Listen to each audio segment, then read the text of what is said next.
liftoff of the mighty Delta IV Heavy rocket. In August 2018 in Cape Canaveral, Florida, NASA launched Parker Solar Probe to touch the sun.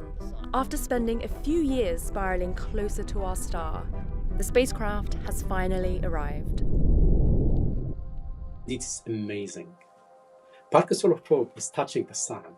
This is Noor Rawafi, the project scientist of the mission. He has been waiting for this moment since the beginning of his career. This is a dream come true. One of the major goals for the Parker Solar Probe mission is to fly through the solar corona, and we are doing that now. So what does it mean to touch the sun? To answer that, we need to look at the sun's structure. Unlike Earth, the sun doesn't have a solid surface. It's a giant ball of hot plasma that's held together by its own gravity.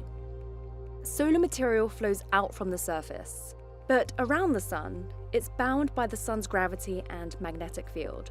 This material forms the sun's atmosphere, the corona. Eventually, some of this hot and fast solar material escapes the pull of the sun and gushes out into space as solar wind. The boundary that marks the edge of the sun's atmosphere is known as the Alphane critical surface. We didn't know exactly where this boundary was, but for the first time in history, a spacecraft has crossed it. Parker Solar Probe ventured into the corona, touching solar material still bound to the sun.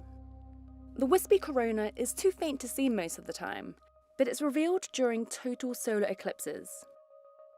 For centuries, we've been studying the sun's atmosphere during eclipses because it's important for understanding how our star influences life in the solar system. But much about the corona remains a mystery.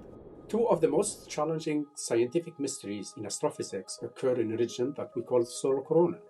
The first mystery is about the temperature. The corona is about 300 times hotter than the photosphere, the visible surface of the sun below. Secondly, there's a constant stream of particles flowing from the sun known as the solar wind. It accelerates up to millions of miles per hour out of the corona, and we don't know how. Solar wind can disrupt our satellites and technology. To better protect them, we need to go where the solar wind starts, in the corona. So heading there has been a key goal of NASA's for a while. We first proposed the idea of sending a spacecraft to the sun in 1958. We didn't have the technology to withstand the journey until the 2000s. Since its launch in 2018, Parker has been heading towards our star. Then, in April 2021, during Parker's 8th orbit around the sun, the spacecraft was around 20 solar radii, or 8 million miles from the sun's surface, when it crossed into the corona. This is a huge milestone. It took us over 6 decades to come to this point. As Parker entered the corona, its whisper instrument took these images. Streams of plasma surrounded the spacecraft, and Parker's other instruments detected that the magnetic conditions had changed. Outside the corona, solar wind gushes out, pushing solar material away at high speeds so that it can't return back to the sun's surface. Inside the corona, the sun's magnetic field becomes much stronger. Solar material is slower and tethered to the sun. Instead of a smooth divide, Parker found that the boundary between these two sides is wrinkly. These bumpy ridges are created from huge flows of plasma traveling out of the corona.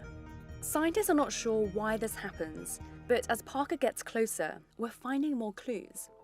Before entering the corona, Parker had seen kinks in the solar wind where it would momentarily double back on itself.